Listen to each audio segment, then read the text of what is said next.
الحمدللہ رب العالمین والعاقبۃ للمتقین الصلاۃ والسلام علی سید الانبیاء والمرسلین وعلی آلہ واصحابہ واہل بیتہ وذریتہ اجمعین۔ کروڑہا کرم ہے اس مالک کائنات کی ذات کا جس نے زندگی میں ہمیں ایک مرتبہ پھر رمضان المبارک کی پر نور پر لطف پر کیف ساعتیں نصیب فرمائے، اور ان گھڑیوں کے اندر اللہ تعالیٰ نے ہمیں ایک مرتبہ پھر موقع عطا کیا اپنے گناہوں کی معافی طلب کرنے کا۔ کروڑوں درود نبی رحمت شفیع معظم صلی اللہ علیہ وآلہ وسلم پر اور آپ کی آل پر، کہ جن کے طفیل، جن کے صدقے اللہ تعالیٰ نے ہمیں یہ رمضان المبارک کی گھڑیاں نصیب فرمائی، جن کے صدقے میں اللہ تعالیٰ نے ہمیں قرآن عطا فرمایا، جن کے صدقے میں ہمیں رب ذوالجلال کی معرفت نصیب ہوئی۔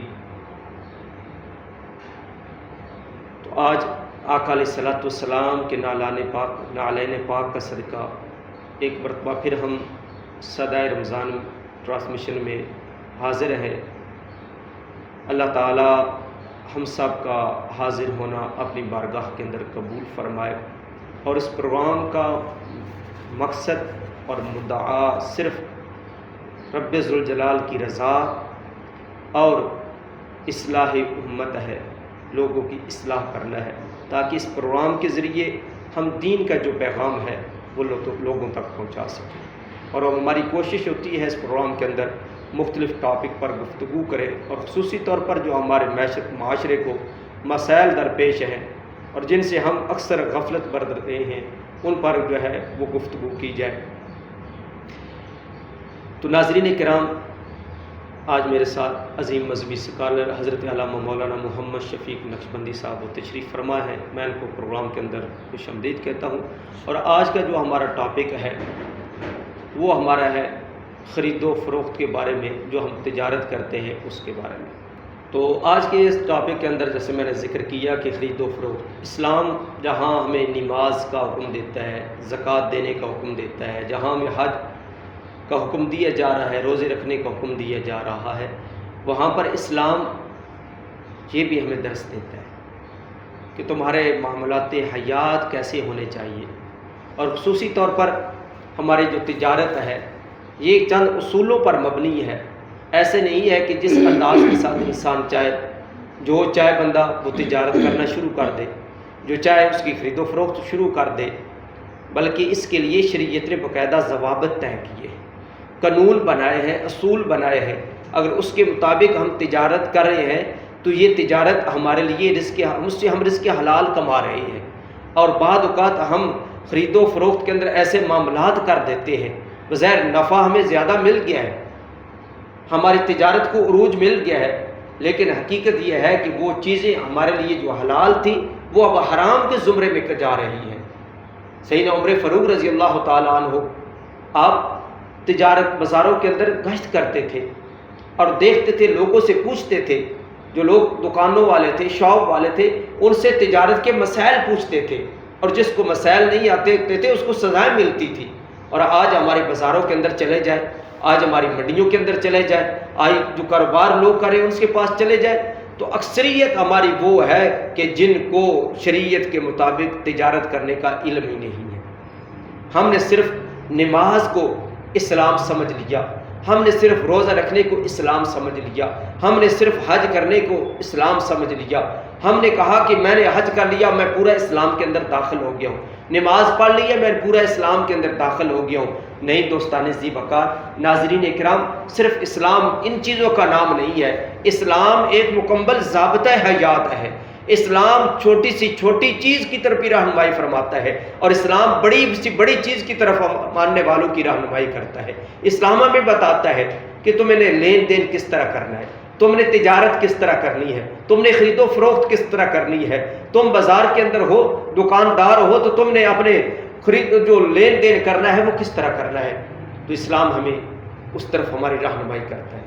آج کا جو ٹاپک ہے اس کے اندر ہم اس کے اوپر گفتگو کریں گے کہ ہم نے کس طرح خرید و فروخت کرنی ہے۔ بازار کے اندر انسان چاہتا ہے کوئی چیز لینے کے لیے، اور بعض اوقات ہمارے جو دکاندار ہیں اللہ تعالیٰ ان پر رحمتوں کا نزول فرمائے، لیکن کیا معاملات کرتے ہیں، آگے چیزیں اچھی رکھ دیتے ہیں، پیچھے چیزیں گھٹیا رکھ دیتے ہیں، اور ریٹ کس چیز کا لیا جا رہا ہے؟ اعلیٰ چیز کا لیا جا رہا ہے، اور جو دی جا رہی ہے چیز، گھر جا کر سادہ لہو انسان جا کر شاپر کھولتا ہے، بیگ کھولتا ہے، لفافہ کھولتا ہے، تو کیا ہے، پیسے تو اعلیٰ چیز کے دے کر آیا ہے، لیکن جہاں جو اس کے بیگ کے اندر ساز و سامان آیا ہے وہ کیا ہے، وہ سارا کا سارا نکالا ہے۔ کیا یہ کرنا یہ درست ہے؟ کیا ایک چیز دکھائی ہے، خرید اس کی قیمت اس کی لی ہے اور چیز دوسری دے دی ہے، کیا یہ شریعت ہمیں اجازت دیتی ہے؟ آج اس کے بارے میں ناظرین کرام ہم گفتگو کریں گے۔ میں علامہ صاحب کی طرف حاضر رہتا ہوں۔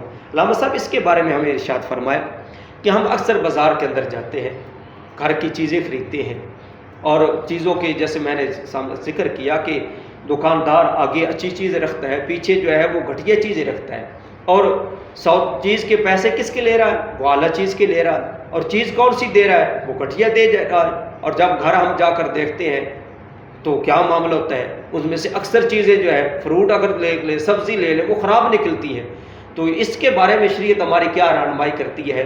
اس کے اوپر دکاندار کے اوپر کیا حکم لاگو ہوتا ہے؟ اس چیز کے بارے میں اب کیا حکم ہے؟ کیا وہ واپس کی جائے نہ کی جائے؟ اس کے بارے میں کیا حکم ہے؟ شریعت ہماری کیا رہنمائی کرتی ہے؟ بسم اللہ الرحمن الرحیم، الصلاۃ والسلام علیک یا سیدی یا رسول اللہ وعلی آلک و اصحابک یا سیدی یا حبیب اللہ۔ آج ایک انتہائی خوبصورت اور بہت اہم عنوان کا انتخاب کیا گیا۔ معاشرے سے متعلقہ یہ عنوان ہے جس کی بہت زیادہ اہمیت ہے اور اس پہ گفتگو کی بہت زیادہ ضرورت ہے۔ اسلام کے اندر تجارت کا ایک پورا نظام ہے، اور قرآن پاک میں اللہ رب العزت نے فرمایا وَأَحَلَّ اللَّهُ الْبَيْعَ وَحَرَّمَ الرِّبَا، اللہ نے تجارت کو حلال قرار دیا ہے اور سود کو اللہ نے حرام قرار دیا ہے۔ اور نبی کریم علیہ السلام کی احادیث کا مفہوم بھی ہے کہ اللہ تعالیٰ نے تجارت کے اندر برکت رکھی ہے۔ اب تجارت یہ نبی پاک علیہ السلام کا اور انبیاء کرام علیہ السلام بھی تجارت کرتے رہے، اس پیشے سے وابستہ رہے، صحابہ کرام کی بڑی تعداد اس سے وابستہ رہی، اور کائنات میں انسانیت جب سے زمین پہ قدم رکھا ہے، ظاہر تجارت سے شعبے سے دنیا وابستہ ہے، لیکن اسلام اپنے ماننے والوں کو بے لگام نہیں چھوڑتا، وہ انہیں ایک حدود و قیود کے اندر تجارت کرنے کی تلقین کرتا ہے۔ اس کا ایک نظام ہے، جیسے آپ نے فرمایا کہ سیدنا حضرت عمر فاروق رضی اللہ تعالیٰ بازاروں میں جایا کرتے تھے، تاجروں سے پوچھا کرتے تھے۔ ایک تاجر سے آپ نے پوچھا کہ آپ کو حلال اور حرام کا علم ہے؟ آپ نے تجارت کے مسائل سیکھے ہیں؟ جب اس نے انکار کیا تو آپ نے اس کو بازار سے نکال دیا کہ چلے جاؤ یہاں سے، اپنا سامان سمیٹ کر، جب تک تجارت کے مسائل نہ سیکھ لو، حلال اور حرام سے تمہاری واقفیت نہ ہو جائے، تب تک ہمارے بازار میں نہ ہو۔ آج اکثریت جو لوگ ہیں، ہر شخص وابستہ ہو گیا ہے، تو جتنے بھی لوگ ہیں، لیکن اکثریت حلال اور حرام سے ان کی واقفیت نہیں ہے۔ سوال یہ ہے کہ ہم چیزیں خریدتے ہیں، ہم ریڑھی والے سے چیز خریدتے ہیں، سڑک پہ آنے والا آدمی دیکھتا ہے کہ خوبصورت طریقے سے پھل کو سجایا گیا اور اچھا پھل لگایا گیا ہے، اچھا موٹا اور اعلیٰ پھل دے کے خریدار اس ریڑھی والے کی طرف کھینچا چلا آتا ہے، تو جب وہ اس کی طرف بڑھتا چلا آتا ہے، اس کے پاس پہنچتا ہے، اسے اس کی منہ مانگی قیمت اور دام دے کر وہ چیز خریدتا ہے، اور جب وہ گھر لے کے آتا ہے تو وہ دانے چھوٹے بھی ہوتے ہیں، وہ داغی بھی ہوتے ہیں، خراب بھی ہوتے ہیں، اور جس چیز کو دیکھ کے، جس حالت کو دیکھ کے وہ ریڑھی والے کے پاس رکا، منہ مانگا، دام دیا، گھر لے کے وہ چیز نہ نکلی، ریڑھی والے نے دھوکہ کیا، ہاتھ کی صفائی دکھائی کہ چیز کا صحیح حصہ اوپر رکھا اور خراب اور داغی حصہ نیچے رکھا.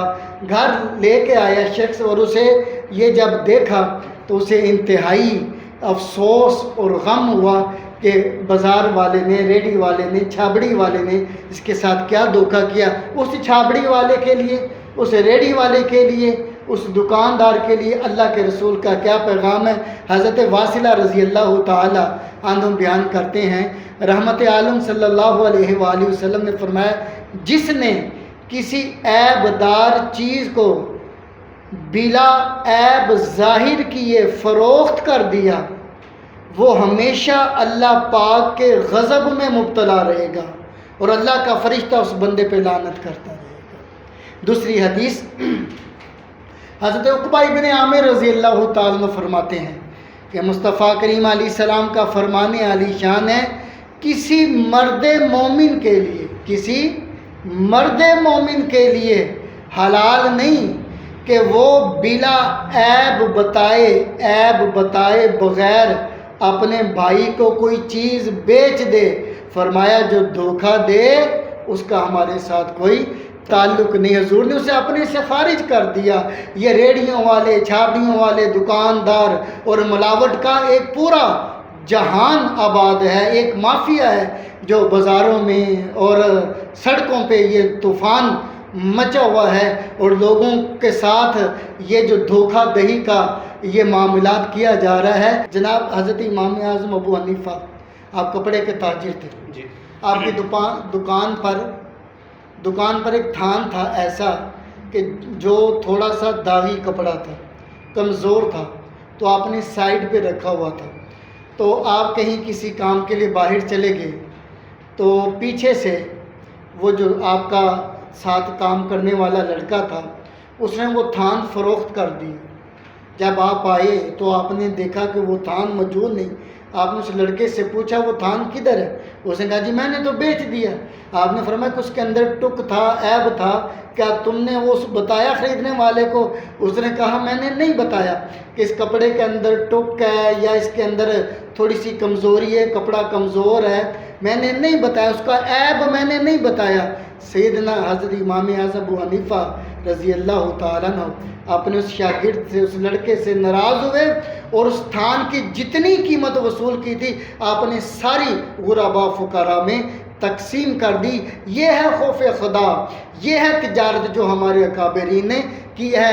چھابڑی والے، ریڑھی والے بھائی، آپ اللہ کے غضب میں مبتلا ہو رہے ہو، اللہ کے لعنت آپ پہ برس رہی ہے. اپنے بچوں کو ایسا رزق نہ کھلاؤ. تو ناظرین کرام، اس پر آقا علیہ الصلوۃ والسلام کے فرمان علی شان اور بھی ہے جو ملاوٹ کر رہے ہیں، اور آج ہم ان چیزوں کو گناہ سمجھتے نہیں ہیں. سب سے بڑا جو ہمارا المیہ بن چکا ہے، ہم گناہ کو گناہ ہی تصور نہیں کرتے، ہم اپنی اس کو چلاکی سمجھتے ہیں. ہم کہتے ہیں کہ میں نے فلاں کے ساتھ دھوکہ کر لیا، فلاں کو پتہ ہی نہیں چلا. یار فلاں کو نہیں پتہ چلا، اس شخص کو نہیں پتہ چلا جس کو آپ نے وہ سامان دے دیا ہے. مجھے یہ تو بتا، کیا میرا رب نہیں دیکھ رہا؟ کیا میرا خالق نہیں دیکھ رہا؟ کیا یہ جو ہمارے کندھوں پر منکر اور نکیر ہیں کیا یہ نہیں لکھ رہے؟ اور آقا علیہ الصلوۃ والسلام نے کیا ارشاد فرمایا؟ من غش فلیس منا، جس نے ملاوٹ کی، جس نے دھوکہ کیا، فرمایا اس کا ہمارے ساتھ کوئی تعلق نہیں ہے. ہمارے ساتھ اسی کا تعلق ہوگا جو ایماندار ہوگا، جو لوگوں کے ساتھ دھوکہ نہیں کرنے والا، جو فراڈ نہیں کرنے والا، جو لوگوں کے ساتھ ان کا دھوکے سے نجائز طریقے سے مال ہتھیانے والا نہیں ہے. ہمارا وہ ہوگا جو ہمارے اصولوں کے مطابق زندگی بسر کرے گا. اور آقا علیہ الصلوۃ والسلام ایک جگہ تشریف لے گئے، وہاں پر گندم کے یا ڈھیر لگا ہوا تھا، اوپر خشک گندم تھی، نیچے اندر جو ہے وہ گیلی گندم تھی. آقا علیہ الصلوۃ والسلام نے جب اس گندم کے اندر ہاتھ ڈالا تو اندر سے گیلی گندم نکلی. آقا علیہ الصلوۃ والسلام نے ناراضگی کا اظہار فرمایا اور آپ نے فرمایا کیا آپ لوگوں کو یہ عیب بتا کر فروخت کر رہے ہو؟ اگر نہیں کر رہے تو پھر لوگوں کو اس کا عیب بتاؤ اور اس کی قیمت وہ مقرر کرو جو اس کی بنتی ہے. لوگوں سے خشک گندم کی قیمت نہ لو اور اس کے اندر طرز شامل کر کے تم بیچ رہی ہو. ناظرین کرام، رمضان المبارک کی مبارک گھڑیوں کا صدقہ اللہ تعالی ہمیں رزق حلال کمانے کی توفیق عطا فرمائے. جو ہم تجارت کر رہے ہیں، جو ہم لین دین کر رہے ہیں، دیگر معاملات کر رہے ہیں، ہمیں اللہ تعالیٰ شریعت مصطفیٰ صلی اللہ علیہ وآلہ وسلم کے تابع ہو کر یہ سارے معاملات کرنے کی توفیق عطا فرمائے۔ اگر ہم شریعت کے تابع ہو کر عمل کرتے ہیں، وہ تاجر جو کیا کر رہا ہے وہ شریعت کے مطابق عمل کر رہا ہے، تو اس پر اللہ کی کل قیامت کے دن اللہ کی رحمتوں کا نزول ہوگا اور انبیاء کے ساتھ وہ کھڑا ہوگا۔ اور جو دوسرے طریقے اختیار کر رہا ہے وہ اپنا انجام خود دیکھ لے کہ اس کا انجام کل انبیاء کے ساتھ نہیں ہوگا، ان کا انجام پھر دوسرے لوگوں کے ساتھ ہوگا جن کے جیسے وہ معاملات کرتا ہے۔ تو ناظرین کرام، یہاں پر ایک مختصر سا وقفہ لیتے ہیں اور وقفے کے بعد دوبارہ آپ کی خدمت میں حاضر ہوتے ہیں اور اسی پر ہم گفتگو کو آگے لے کر جائیں گے۔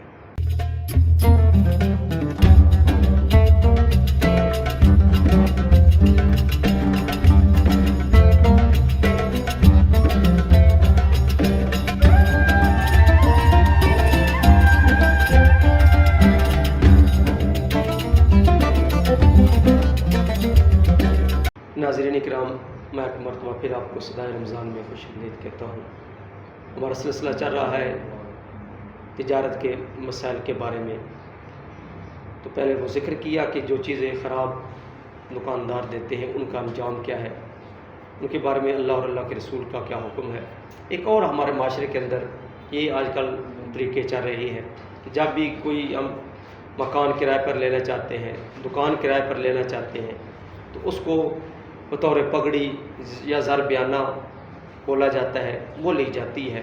ہر معاشرے کے اندر ہر بندہ اپنی ڈیمانڈ کے مطابق وہ چیزیں رکھتا ہے، لیتا ہے۔ تو اب اس کے بارے میں کیا حکم ہے کہ اگر وہ سودا ہو جاتا ہے تو پھر اس کا کیا حکم ہے؟ اگر وہ آپس میں سودا طے نہیں ہوتا، معاملات طے نہیں ہوتے، تو پھر اس کے بارے میں کیا حکم ہے؟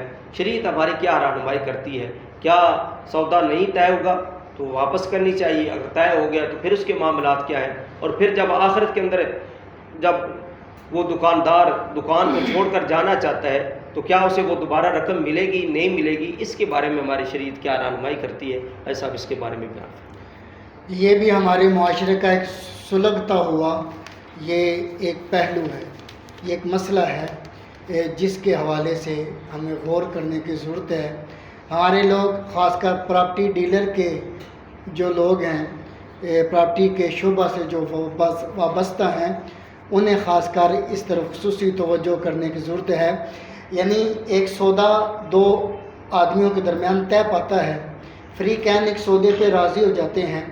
خریدنے والا جو مشتری ہے، مشتری بائے کو، بیچنے والے کو جناب وہ ایڈوانس میں وہ 1,00,000 روپیہ دے دیتا ہے، جسے آپ ٹوکن بھی بول لیں، وہ 1,00,000 روپیہ ٹوکن دے دیتا ہے، اور کل کو اس کا جو ہے ارادہ بدل جاتا ہے کہ میں یہ سودا نہیں خریدنا چاہتا، میں اسے واپس کرنا چاہتا ہوں۔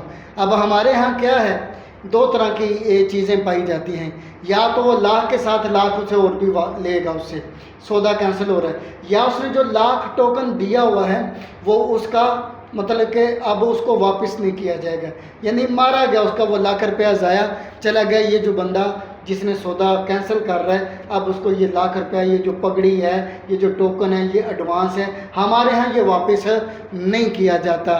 یہ پراپرٹی سے وابستہ لوگ اس طرح مکان دکانیں کرائے پہ دینے والے دیگر معاملہ جہاں جہاں یہ معاملہ ہوتا ہے جو لوگ کرتے ہیں، وہ اللہ کے رسول کا فرمان سن لیں، اس کے مطابق پھر انہیں جو سمجھ آئے وہ اپنی قبر آخرت کے لیے جو بہتر سمجھے وہ کریں۔ لیکن ایک مسلمان کے لیے ہر چیز سے اوپر اس کے آقا کا فرمان ہے، ہر چیز دنیا کی سائڈ پہ چھوڑ کے ایک مسلمان عاشق رسول غلام کے لیے اس کے نبی کا فرمان ہی حرف آخر کی حیثیت رکھتا ہے۔ آئیے نبی پاک علیہ السلام کی حدیث سماعت فرماتے ہیں۔ حضرت عمر بن شعیب رضی اللہ تعالیٰ عنہ روایت کرتے ہیں کہ نبی کریم صلی اللہ علیہ وآلہ وسلم نے زر بیانہ لے کر نہ خریدنے کی صورت میں واپس نہ کرنے سے منع فرمایا، یعنی حضور نے منع فرمایا کہ یہ کام نہ کیا جائے، یہ خریدار کو اختیار ہے۔ یہ اس لیے ہم کہہ رہے ہیں کہ تجارت کے جو مسائل ہیں، تاجر کی تجارت سے وابستہ لوگوں کو تجارت میں قدم رکھنے سے پہلے انہیں یہ چیزیں سیکھنی چاہیے۔ جہاں جہاں جو لوگ یہ بیانہ واپس نہیں کرتے، پگڑی واپس نہیں کرتے، یہ ٹوکن واپس نہیں کرتے، وہ سود کھا رہے ہیں۔ اور سود کھانے والے کے لیے اللہ نے اس کے ساتھ اور اس کے رسول نے اعلان جنگ فرمایا ہے۔ کسی اور مسئلے میں، کسی اور برائی میں یہ نہیں کہا گیا اس کے ساتھ اللہ اس کے رسول کی جنگ ہے، لیکن سود ایسا گناہ ہے کہ اللہ نے خود ایسے شخص کے ساتھ اعلان جنگ فرمایا ہے۔ یہ اس کا حق تھا، وہ بیع کینسل کرنا چاہتا ہے تو وہ کر سکتا ہے، وہ سودا کینسل کرنا ہے تو کر سکتا ہے، لیکن آپ اس کے پیسے نہیں رکھ سکتے، آپ اس کا یہ ٹوکن، یہ ایڈوانس، یہ بیانہ آپ نہیں رکھ سکتے۔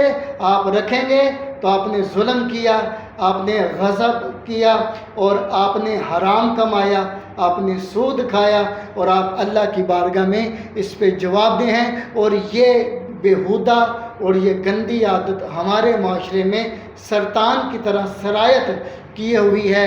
گزارش ہے کہ ان چیزوں کو سیکھا جائے، ان کو سمجھا جائے، اپنی دنیا آخرت کو برباد ہونے سے بچایا جائے، حلال رزق کھانے کی طرف توجہ کریں۔ ہم نے گزشتہ ایک درس میں یہ بات عرض کی تھی کہ مصطفیٰ کریم علیہ السلام نے فرمایا تمہاری نیکی کا اثر تمہاری 7 پشتوں تک جائے گا، تمہاری برائی کا اثر بھی تمہاری 7 پشتوں تک جائے گا۔ حرام کھاؤ گے، سود کھاؤ گے، تمہاری 7 نسلوں میں یہ نحوستیں منتقل ہوں گی، اور تمہاری نسلیں تمہارے لیے بد دعائیں کریں گی، تمہیں کوسیں گی۔ آج تم سوچ لو کہ تم نے اپنی نسلوں کی بنیاد کس پہ رکھنی ہے، حلال پہ رکھنی ہے، حرام پہ رکھنی ہے۔ تو لہٰذا آج تمہیں فیصلہ کرنا ہے اور اس سود سے اور اللہ کے اعلان جنگ سے اپنے آپ کو بچانا۔ تو ناظرین کرام، یہ تو بیانہ کے بارے میں تھا کہ جو پہلے دیا جاتا ہے اور پھر وہ سودا کینسل ہو جائے، خریدنے والا انکار کر دے کہ میں نہیں خریدنا چاہتا، اس کا یہ حکم تھا۔ لیکن ایک اور معاشرے کے اندر بڑی بات چل رہی ہے، آج ہم وہ لوگ ہیں کہ جو ہم دوسروں کی مجبوریوں سے فائدہ اٹھاتے ہیں۔ ہماری نظر یہی ہوتی ہے کہ کون زیادہ مجبور ہے، اور جو مجبور ہے وہ مجبوری کی حالت کے اندر اپنا مال جو ہے فروخت کرنا چاہتا ہے۔ کس نے اپنی بیٹی کی شادی کرنی ہے، وہ اس لیے اپنی زمین، اپنا پلاٹ، اپنا مکان بیچ رہا ہے۔ کس نے کسی کا قرض دینا ہے، اس کی مجبوری کی وجہ سے اب اس کے قرض ادا کرنے کا وقت آ چکا ہے، اس کے پاس دولت نہیں ہے، وہ اپنی زمین کو، اپنے مکان کو بیچنا چاہتا ہے، یا کوئی اور چیز کو بیچنا چاہتا ہے۔ تو ہمارے رویے کیا ہو چکے ہیں، ہمارے طریقہ کار کیا ہو چکے ہیں؟ ہم تو اس شخص کی مجبوری کو دیکھتے ہیں، یا مجبور ہے اور ایک چیز ہمارے پاس ہے وہ ہے 10 لاکھ کی، اور وہ اب کیا مجبوری کے تحت وہ اپنے سے اپنے بوجھ ہٹانے کے لیے، اپنے آپ کو معاشرے میں شرمندگی سے بچانے کے لیے وہ کیا کرتا ہے، وہ کہتا ہے کہ یہ 7 لاکھ میں بک جائے، میرا کام چل جائے۔ لیکن ہمیں پتہ ہے کہ یہ چیز اتنے کی ہے، ہم اس سے ناجائز فائدہ اٹھاتے ہیں۔ یا ہم دیکھتے ہیں کہ مجبور ہے، یہ پھنس چکا ہے، اب ہم جہاں اس کو چاہیں گے، جو قیمت ہم اس کی دینا چاہیں گے، یہ لینے پر مجبور ہے، تو ہم اس کے ساتھ یہ معاملات کرتے ہیں۔ تو ایسا اس کے بارے میں ہماری شریعت، میرے آقا علیہ الصلوۃ والسلام کا دین ہماری کیا رہنمائی کرتا ہے کہ اگر ایک بندہ مجبور ہو چکا ہے، وہ قرض تلے دب چکا ہے، کسی اور وجہ سے وہ معاملات کی اس حالات خراب ہو چکے ہیں، زندگی کے ساتھ یہ سارے معاملات چلتے رہتے ہیں، کیونکہ تلک الایام نداولها بین الناس، اللہ دنوں کو لوگوں کے درمیان پھیرتا رہتا ہے۔ جس طرح سورج صبح طلوع ہوتا ہے، پھر آہستہ آہستہ سر پہ آتا ہے، پھر پچھلے ٹائم وہ غروب کی طرف چلا جاتا ہے، اس طرح انسان کے اوپر اچھا اور برا وقت آتا رہتا ہے، خوشحالی بھی انسان پر آتی ہے، تنگ دستی کے مواقع بھی آتے ہیں، لیکن یاد رکھنا نہ سدا خوشحالی رہتی ہے اور نہ سدا تنگ دستی رہتی ہے، یہ دن تبدیل ہوتے رہتے ہیں۔ آج خوشحالی ہے تو اس خوشحالی کے اندر ناظرین کرام میں آپ سے گزارش کرنا چاہوں گا، اس خوشحالی کے دنوں کے اندر اپنے رب کو نہ بھول جانا، اللہ اور اللہ کے رسول کے احکام کو نہ بھول جانا۔ آج ہم نے معاشرے کے اندر ایسے لوگوں کو بھی دیکھا ہے، جب خوشحالی آتی ہے تو شریعت سے ہم بالکل کٹ آف ہو جاتے ہیں، ہر غیر شرعی امر ہم کر رہے ہوتے ہیں، خصوصی طور پر شادی بیاہ کے موقع پر شراب نوشی عام ہو جاتی ہے، گانے باجے عام ہو جاتے ہیں، اور ہم اس کو کیا کرتے ہیں، ہم اپنے لیے اس کو خوشی کا سما سمجھ کرتے ہیں، ہم اپنی طبیعت کی فراوانی کے لیے، خوش کرنے کے لیے یہ کام کر رہے ہیں، یہ نہیں پتہ اللہ اور اللہ کے رسول کے حکم کی ہم نافرمانی کریں۔ وہ علیحدہ ٹاپک ہے، انشاءاللہ اس کا پر بھی ہم گفتگو کریں گے۔ تو آج کا جو میں عرض کرنا چاہتا تھا کہ جو ہم مجبوری کے تحت ہم لوگوں سے مال خرید لیتے ہیں اور اس کی پوری قیمت ادا نہیں کرتے، اس کے بارے میں شریعت ہماری کیا رہنمائی کرتی ہے؟ آقا علیہ الصلوۃ والسلام نے ہمیں اس کے بارے میں کیا حکم دیا ہے، اس کے بارے میں ہمیں آگاہ فرمائیں۔ بالکل، آج سٹی 55 کے توسط سے یہ جو پروگرام آپ کے سامنے پیش کیا جا رہا ہے اور آپ نے جس موضوع کا انتخاب کیا ہے، یہ معاشرے کے بہت بڑے اور اہم مسائل ہیں جس کی وجہ سے ہم اللہ اس کے رسول سے دور ہوتے چلے جا رہے ہیں۔ یہ دیکھیں، ایک شخص ہے وہ غریب ہے یا مجبور ہے، بہت سارے مسائل ہوں گے، معاملات ہوں گے، مجبوری کی بنا پہ وہ اپنی کوئی چیز فروخت کرنا چاہ رہا ہے، تو ہم لوگ اس کی مجبوری کا فائدہ اٹھاتے ہیں۔ رائج الوقت جو مارکیٹ ویلیو ہے، ہم وہ دینے کے لیے تیار نہیں ہوتے ہیں کہ یہ شخص پھنسا ہوا ہے، یہ مجبور ہے، جو ریٹ لگا لو یا اس کی قیمت کا ریٹ گرا دو، اس کی چیز کا ریٹ گرا دو، تو یہ شخص اب پھنسا ہوا ہے، یہ دے کے ہی جائے گا، یہ مجبور ہے، اسے ضرورت ہے، یہ بیچے گا، تم ریٹ لگاؤ، اور اس کا کم ریٹ لگاتے ہیں، وہ بیچارہ اپنی مجبوری کی وجہ سے بیچتا ہے۔ اس کے بارے میں حضرت مولا علی کرم اللہ وجہ الکریم، آپ رسول پاک علیہ وسلم کی حدیث نقل کرتے ہیں کہ مصطفیٰ کریم علیہ السلام نے مجبور اور پریشان حال آدمی کی بیع سے منع فرمایا ہے، اس کی خرید و فروخت سے منع فرمایا کہ اس کے ساتھ سودے بازی نہ کرو، وہ اس مجبور ہے، پریشانی میں ہے، اس لیے وہ بیچ رہا ہے۔ تو ایسے موقع پہ ہمارا حق یہ بنتا ہے کہ یا تو ہم رائج الوقت جو مارکیٹ ویلیو ہے اس چیز کی بنتی ہے سیکنڈ ہینڈ چیز کی، وہ اس کو ہم دیں، یا اس کی مدد کر دی جائے، یا اس کو قرض دے دیا جائے کہ وہ اپنی اس مشکل کی گھڑی سے وہ نکل جائے، اور قرض ادا کرنے میں بھی اس کو سہولت دے دی جائے تاکہ بآسانی وہ اس قرض سے بھی عہدہ برا ہو جائے۔ سیدنا حضرت امام اعظم ابو حنیفہ بہت بڑے تاجر تھے، آپ کے تجارت کے ساتھ بڑے واقعات، بڑے مسائل کتب فقہ میں ہمیں مل جاتے ہیں۔ ایک عورت آپ کے پاس کپڑا بیچنے کے لیے آئی، اس نے کہا جی میرے پاس یہ کپڑا فالتو ہے، میں بیچنا چاہتی ہوں، آپ مجھ سے لے لیں۔ تو آپ نے فرمایا تمہاری ڈیمانڈ کیا ہے؟ اس عورت سے پوچھا، اس نے بولا میری یہ ڈیمانڈ ہے۔ آپ نے فرمایا نہیں تم پیسے تھوڑے بتا رہی ہو۔ اس نے، وہ حیران ہوگی، آپ نے فرمایا تیرے کپڑے کی قیمت زیادہ ہے۔ اس نے اور بتایا، فرمایا نہیں تمہاری کپڑے کی قیمت زیادہ ہے۔ وہ بولتی گئی، آپ نے فرمایا ابھی بھی کم بتا رہی ہو۔ کافی دور جا کے سیدنا امام اعظم ابو حنیفہ نے تقریباً 100 درہم یا جس قدر بھی اس کے درہم بنتے تھے، تب جا کے آپ نے بولا ہاں اب یہ تیرے کپڑے کی صحیح قیمت بنتی ہے، اور آپ نے اس کے کپڑے کی پھر جو صحیح قیمت تھی اس کو دی، اور اس سے وہ کپڑا آپ نے خرید لیا۔ یہ ہے، یہ ہمارے اکابرین کی تجارت ہے۔ لیکن ہمارے ہاں کیا ہے، ہم تو چاہتے ہیں کہ ہمیں یہ بندہ فری میں دے جائے، مفت میں دے جائے۔ ہم کہتے ہیں کہ تمہاری چیز بیکار ہو چکی ہے، اس کی تو کوئی قیمت نہیں لگے گی، اس کو کوئی نہیں لینے والا، بھائی یہ سکریپ میں جائے گی تو جاؤ سکریپ میں جا کے بیچ دو، اگر ویسے چھوڑ کے جانا چاہتے ہو چھوڑ جاؤ، ویسے اگر میری یہ تیرے سے محبت ہے، یہ تمہاری پریشانی ہے، یہ اتنے پیسے میں تمہیں دے سکتا ہوں، لے لو، جو کہ اس کے لیے قابل قبول بھی نہیں ہوتے ہیں۔ خدا را کسی کی مجبوری کا فائدہ نہ اٹھائیں۔ مسلمان ہونے کے ناطے رمضان مبارک کے ایام میں ہمیں رمضان احساس کا درس دیتا ہے، ہمدردی کا مہینہ ہے، احساس کا مہینہ ہے، احساس کریں، ہمدردی سیکھیں اپنے اندر، انسانیت کے ساتھ۔ رمضان مبارک ہمارے اندر یہی چیزیں پیدا کرنا چاہتا ہے، تو کسی کی مجبوری سے فائدہ نہ اٹھائیں، اس کی مدد کر دیں۔ اللہ آپ کو دنیا آخرت کی برکات عطا فرمائے۔ تو ناظرین کرام، آپ تجارت کے مسائل سن رہے تھے، تو یہاں پر ایک اور بڑا خوبصورت واقعہ، ایک صحابی رسول اس طرح وہ مجبور تھے، انہوں نے اپنا غالباً اونٹ ہے یا گھوڑا ہے، جتنے ان کی ضرورت تھی انہوں نے اپنے دوسرے بھائی کو فروخت کیا۔ اب جب وہ منڈی کے اندر لے گئے بیچنے کے لیے، تو جتنے کا انہوں نے خریدا تھا اس سے زیادہ اس کی قیمت لگی۔ اب وہ اس نے وہاں پر بیچا نہیں ہے، وہ واپس آ گئے اور واپس آ کر کہا کہ تمہارا گھوڑا اس کی قیمت اتنی ہے، یا تو مجھ سے وہ اتنے پیسے لے لو یا اپنا گھوڑا واپس کر لو، آپ نے مجھے اتنے سستے داموں کیوں یہ بیچا تھا؟ اس نے کہا میری مجبوری تھی، مجھے اتنے پیسوں کی ضرورت تھی، اتنے درہم کی، میں نے اپنی ضرورت کو پورا کرنے کے لیے اتنے دے دیے۔ اس نے کہا نہیں، اس طرح معاملات نہیں چل سکتے، یا تو جو اضافی بنتے ہیں وہ مجھ سے لو یا اپنا گھوڑا جو ہے وہ واپس لو۔ یہ تھا اسلام، یہ اسلام تھا۔ آج ہم کیا کرتے ہیں، ہم دیہات سے کوئی سادہ لوگ بندہ آ جائے نا، اس کے پاس قیمتی چیز ہو، ہم اس کو کیا بتاتے ہیں؟ یار تیری چیز کی تو قیمت ہی کچھ نہیں ہے، اس کی تو ویلیو کچھ نہیں ہے، ہم اس کو بغیر اس کی کچھ قیمت دیے بغیر اس سے خرید لیتے ہیں۔ لیکن شریعت کیا کہتی ہے؟ شریعت تو یہ کہتی ہے کہ اگر کوئی دیہات سے بندہ چیز لے کر آئے تو شہر سے باہر جا کر اس سے چیز نہ خریدو، وہ شہر میں آئے، شہر میں اس کی اپنی چیز کی قیمت کے بارے میں علم ہو جائے تو پھر اس کے ساتھ سودا کرو۔ اسلام ہمیں اس بات کی طرف لاتا ہے۔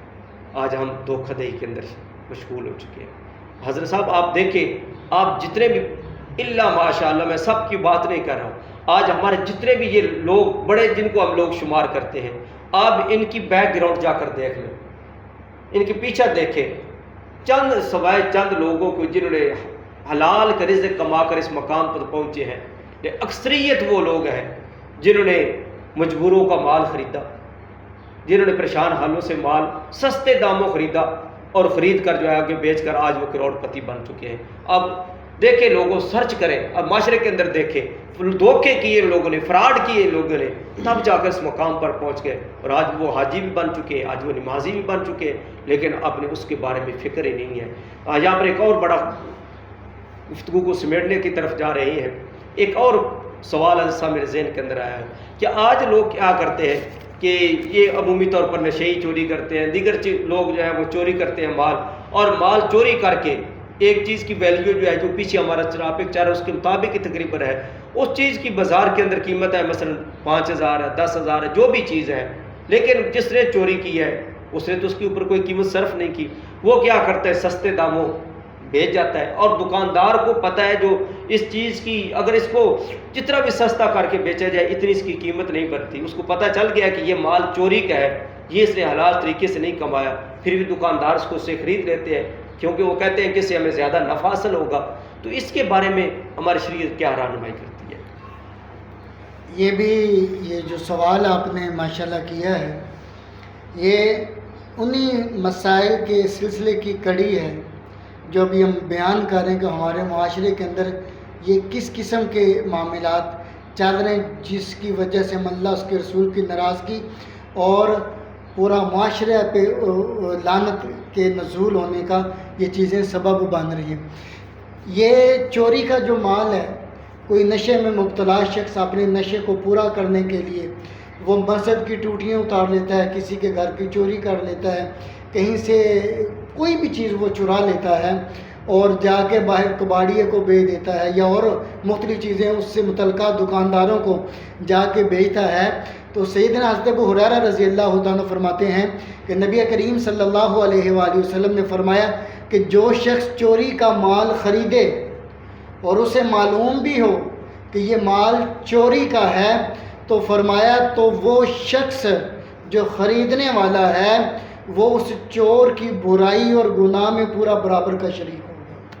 ظاہر ہے ایک کباڑیے کے پاس ٹوٹیاں کے شخص بیچنے کے لیے آیا ہے تو اسے بھی پتہ یہ چوری کا ہے، نہیں پتہ تو عقل اور سینس یہ کام تو کرتی ہے نا کہ کسی بھی گھر کے اندر سے اگر کوئی ٹوٹی اترے گی تو خراب ٹوٹی اترے گی، جو نکارہ ہو چکی ہو، جو چل نہ سکتی ہو، تو اتنی ساری ٹوٹیاں اور صحیح بھی ہوں اور وہ اتر کے بکنے کے لیے آ جائیں تو اس کا مطلب کہ یہ شخص کہیں سے چوری کر کے لایا ہے، اور اکثر دیکھیں ہماری مساجد کے اندر سے وہ ٹوٹیاں اتار لی جاتی ہیں اور پھر وہ جس کباڑیے کو بیچی جاتی ہیں اسے نہیں پتہ، تو یہ شخص انہیں پتہ ہے، دکانداروں کو پتہ ہوتا ہے یہ چیز چوری کی آ رہی ہے، تو جو خریدے گا اللہ کے رسول نے فرمایا وہ بھی اس میں برابر کا شریک ہوگا، اور قرآن نے چوری کرنے والے مرد اور عورت کے لیے کہا کہ فَقْطَعُوا أَيْدِيَهُمَا، ان کے ہاتھوں کو کاٹ دیا جائے، اور اسلام نے اتنی بڑی سزا مقرر کی ہے، لیکن ناظرین یہاں یہ رک کے یہ بھی سن لیں کہ یہ سزا کسی فرد واحد کو دینے کا اختیار نہیں، یہ اسلامی عدالت وقت کا جج اور قاضی یہ حکم نافذ کر سکتا ہے، ہر شخص اس حکم کو نافذ نہیں کر سکتا۔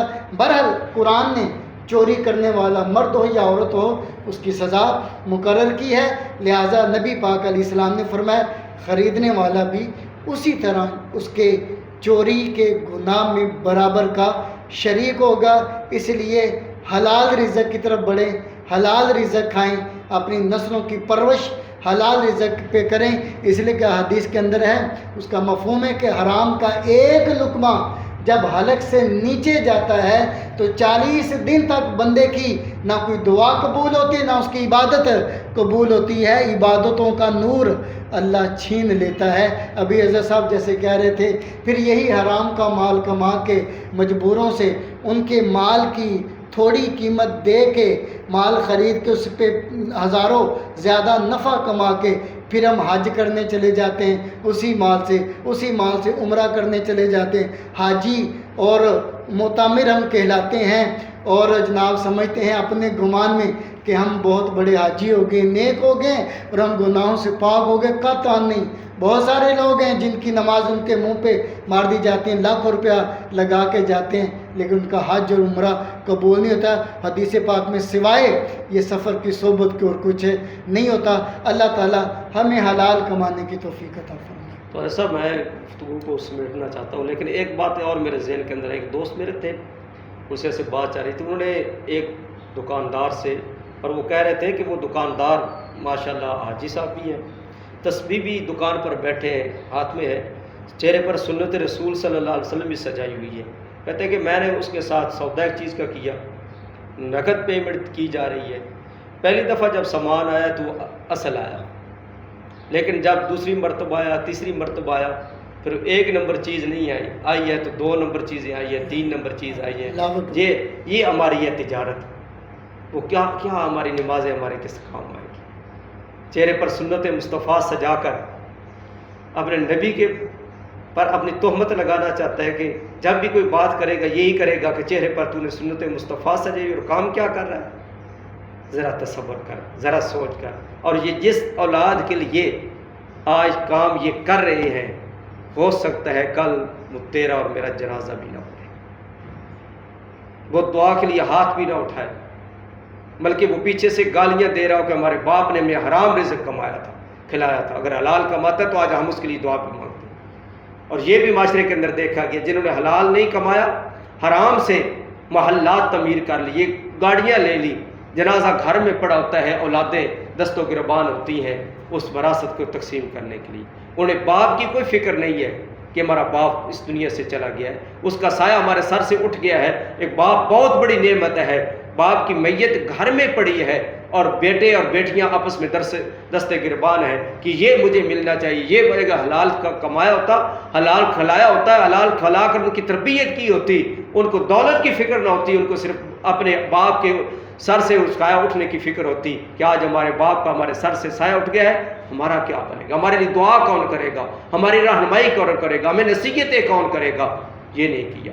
اگر یہ نہیں کر رہے, خدا نخواستہ ہم اصل راستے سے بھول چکے ہیں, تو اس رمضان مبارک کی مبارک گھڑیوں کے اندر رب ذوالجلال کی بارگاہ میں آ جا, سچے دل سے معافی مانگ, اپنے کیے ہوئے گناہ پر ندامت کے آنسو بہا, اور آئندہ آنے والی زندگی کے اندر اپنے آپ کو ان جیسی لعنتوں سے محفوظ فرما لے. اللہ تعالیٰ ضرور کرم فرمائے گا. ناظرین کرام, میں اسی پر اپنی گفتگو کو سمیٹتا ہوں. اللہ تعالیٰ اس دعا کے ساتھ, اس امید کے ساتھ کہ آپ گھروں میں ہوئے, اللہ تعالیٰ آپ پر اپنی رحمتوں کا نزول فرمائے. آپ کو اللہ تعالیٰ رمضان المبارک کی مبارک گھڑیوں کی جو پر نور, پر لطف, پر کیف ساعتیں ہیں وہ نصیب فرمائے, اور رمضان المبارک کا نور جو ہے وہ اپنے اندر سمیٹنے کی توفیق عطا فرمائے. اپنے گناہوں کی معافی کا سامان ہم سب کو اکٹھا کرنے کی توفیق عطا فرمائے. اب ہم نعت رسول مقبول صلی اللہ علیہ وسلم سماعت فرمائیں گے. ہمارے ساتھ ہمارے مہمان موجود ہیں ڈاکٹر محمد عمران مصطفی صاحب, ہم ان سے نعت رسول مقبول صلی اللہ علیہ وسلم سنیں گے. من وارا جس نے دیکھا چہرہ کملی والے کا, تن من وارا جس نے دیکھا چہرہ کملی والے کا, اے مولا ایک بار دکھا دے, اے مولا ایک بار دکھا دے روزہ کملی والے کا. ہر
اور قبر میں پوچھیں